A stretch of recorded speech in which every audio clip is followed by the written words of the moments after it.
I'm Lauren, and I thought I knew what love looked like. Fiery, untamed, a wildfire that consumed every doubt in its path. Married to Thomas, a man whose charm could rival the ocean's pull, I believed our bond was unbreakable. But when he whisked me away on a luxurious cruise with his closest friends, a tight-knit brotherhood I barely knew, I felt the ground shift beneath me. Surrounded by their intense camaraderie and lingering gazes, I sensed a storm brewing on the horizon of our perfect escape.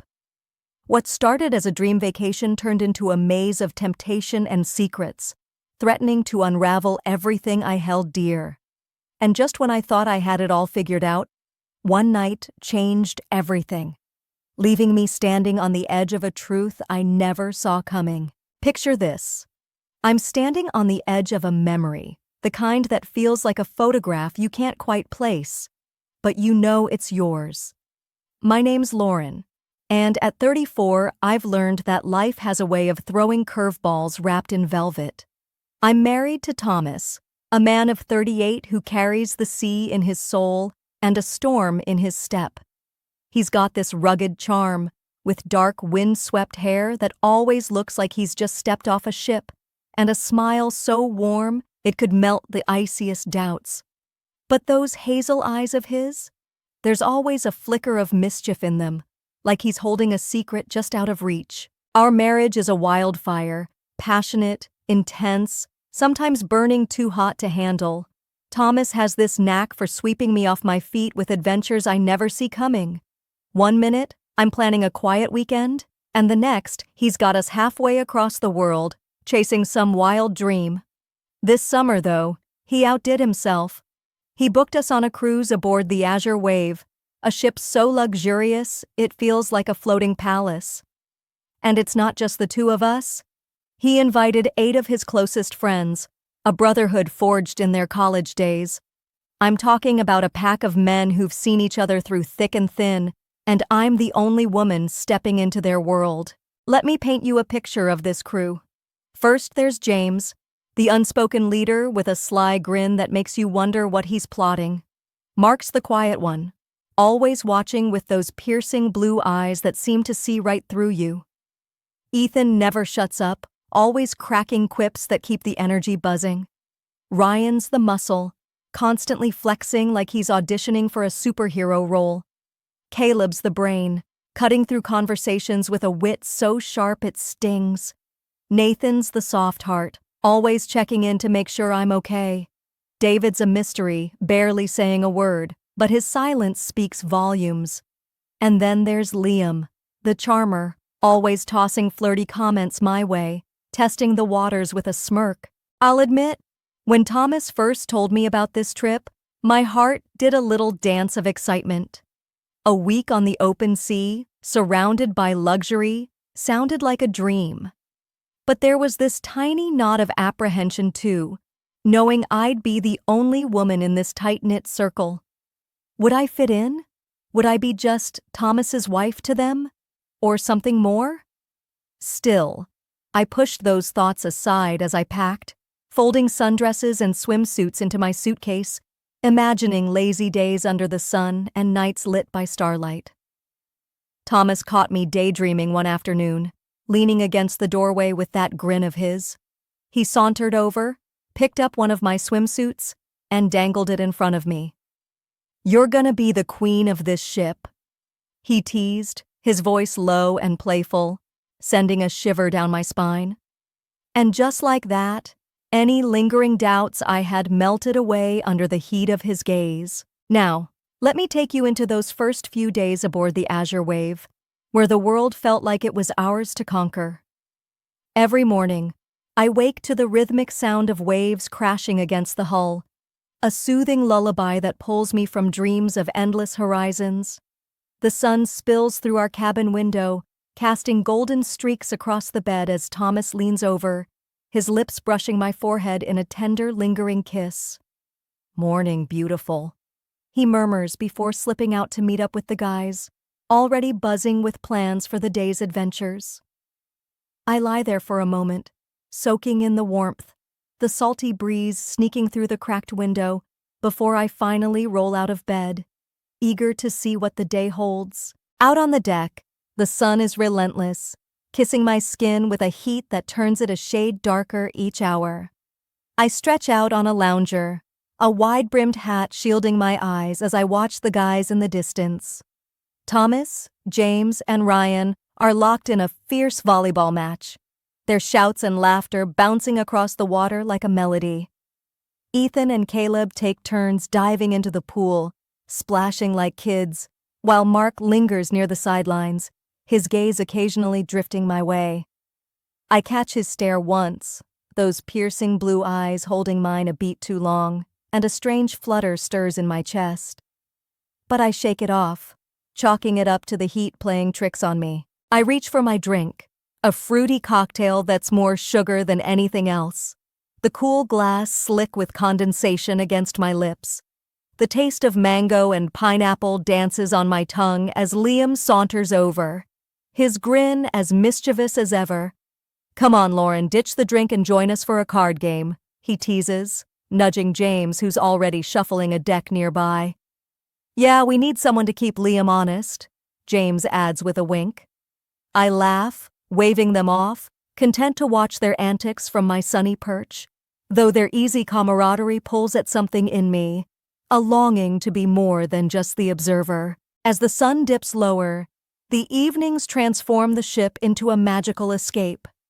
The main deck comes alive with live music, a band playing soulful tunes under a canopy of string lights that twinkle like stars.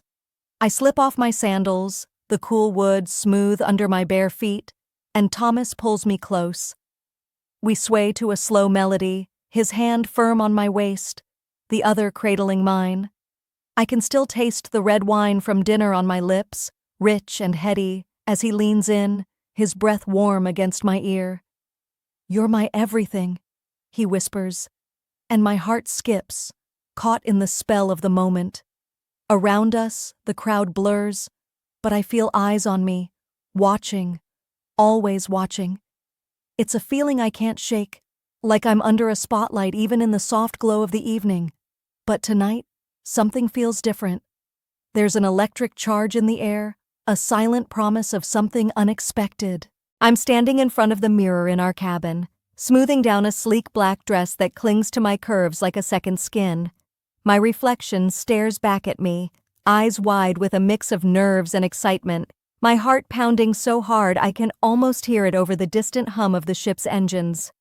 I adjust the thin straps on my shoulders, taking a deep breath, trying to steady myself for whatever this night holds. I spritz on a touch of jasmine perfume, the floral notes blending with the salty tang of the ocean air that sneaks through the open window. It's intoxicating, a reminder of the wild, untamed world just beyond these walls. I slip on my heels, the click of them against the polished floor echoing in the quiet space, and make my way out, the ship rocking gently beneath me like a cradle. Each step toward the captain's cabin feels heavier, like I'm walking toward a threshold I can't quite see.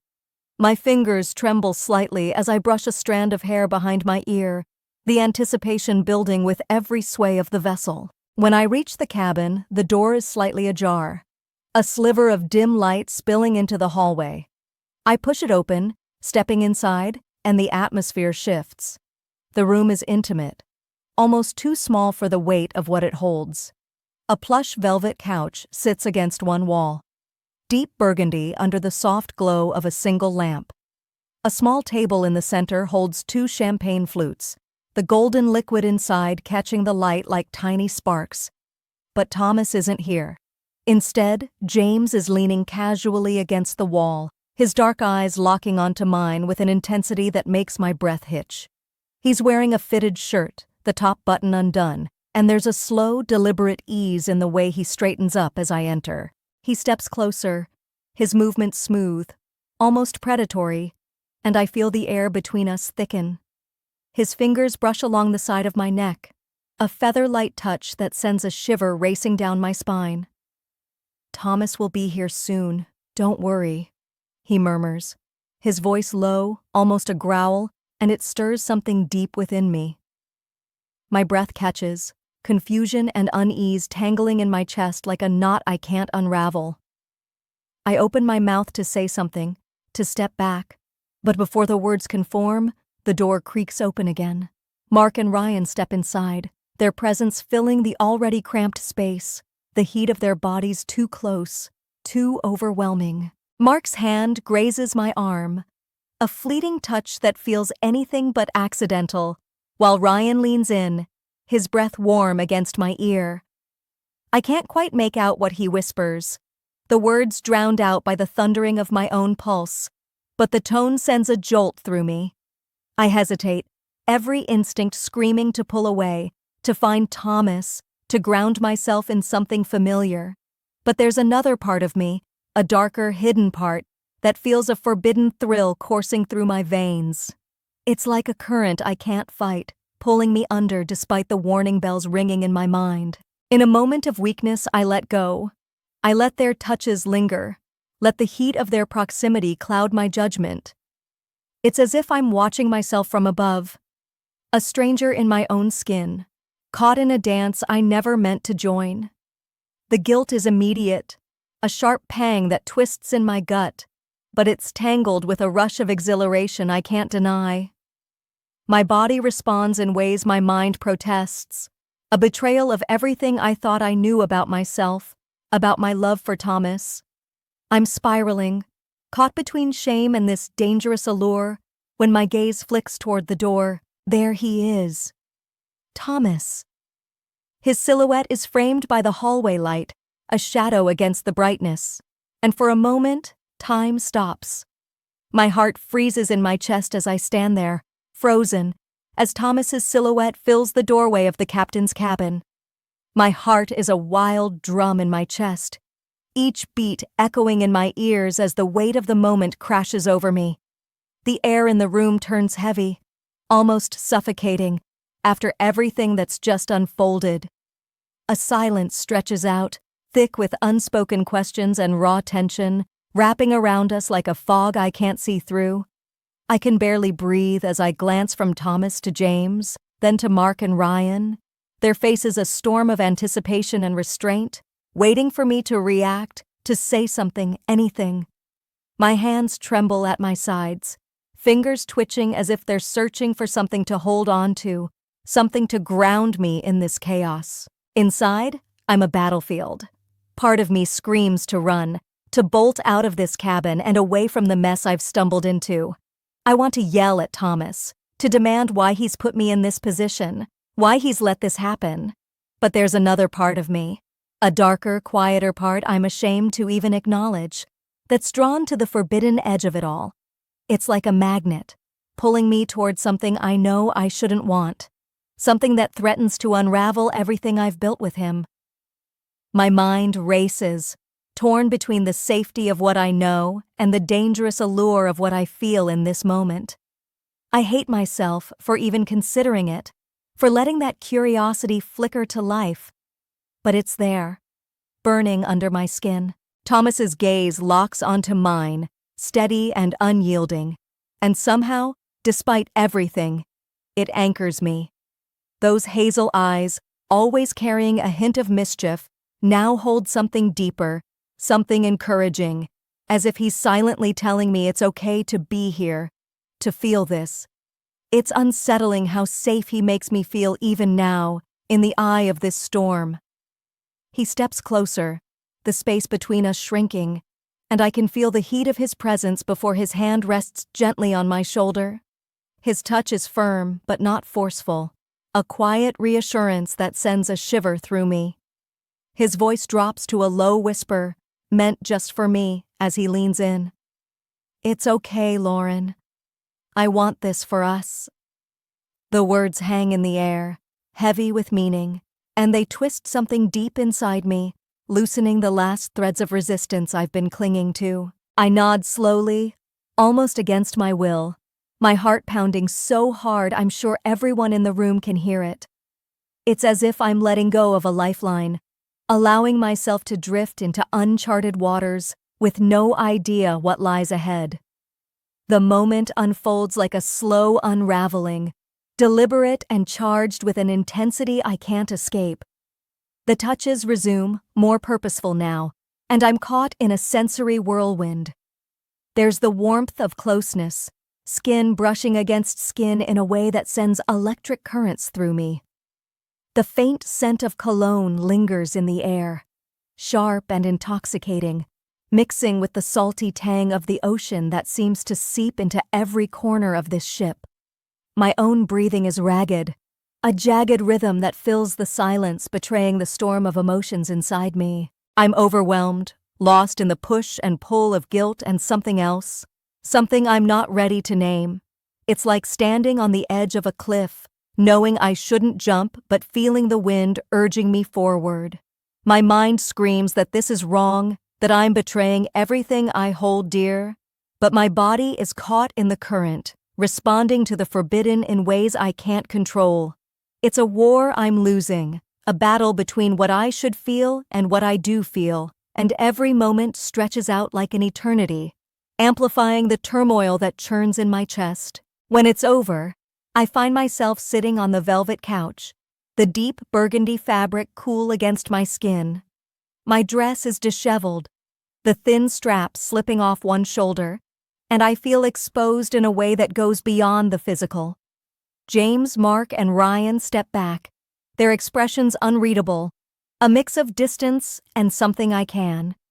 Later that night, after everything that transpired in the captain's cabin, I find myself standing on the upper deck of the Azure Wave, the vast expanse of the ocean stretching out into the darkness around me. The sky above is a canvas of endless stars, twinkling like tiny beacons of light, indifferent to the storm of emotions raging inside me. The cool night air brushes against my flushed skin, a stark contrast to the heat that still lingers in my veins, and I pull my shawl tighter around my shoulders, as if it could shield me from the weight of what just happened. The distant sound of waves lapping against the ship's hull is a steady rhythm, almost hypnotic, but it does little to ease the heaviness pressing down on my chest. Every breath I take feels laden with questions, with doubts, with a rawness I can't quite name. Thomas stands beside me, close enough that I can feel the warmth of his presence, his arm brushing against mine in a way that's both familiar and unsettling after tonight. I stare out at the horizon, where the sea meets the sky in an indistinguishable line, trying to gather the courage to speak. My throat feels tight, my voice trapped somewhere deep inside, but I can't keep this silence between us any longer. Finally, I turn to him, my eyes searching his face in the dim light, and the words spill out, shaky and raw. Why? Why did you want this? My voice cracks on the last word, betraying the turmoil that's been churning in me since the moment I saw him in that doorway. He doesn't answer right away. Instead, he looks out at the water, his jaw tight, as if he's weighing his words carefully. When he finally speaks, his tone is calm, almost too steady, but there's an intensity beneath it that makes my heart skip. Lauren, I've always had these thoughts, these desires, fantasies of seeing you in a way no one else could, of sharing something so intimate, so unguarded. I wanted to explore that with you, and I trusted my friends to make it safe, to keep it between us. His words hang in the air, heavy and deliberate, and I feel a jolt of shock ripple through me, quickly morphing into a spark of anger that flares hot in my chest. He's been thinking about this, imagining it, for who knows how long, and I had no idea. I take a step back, my hands clenching into fists at my sides, the cool metal of the deck railing pressing into my back. You planned this? For months? My voice rises, sharp with disbelief, and he nods slowly, his gaze steady as it meets mine. I've been waiting for the right moment, the right place. This cruise felt like it. I wanted it to be special, something we'd never forget. His honesty cuts through me, and I'm torn between the urge to scream at him for keeping me in the dark and a reluctant understanding that creeps in, softening the edges of my anger. He didn't just spring this on me without thought.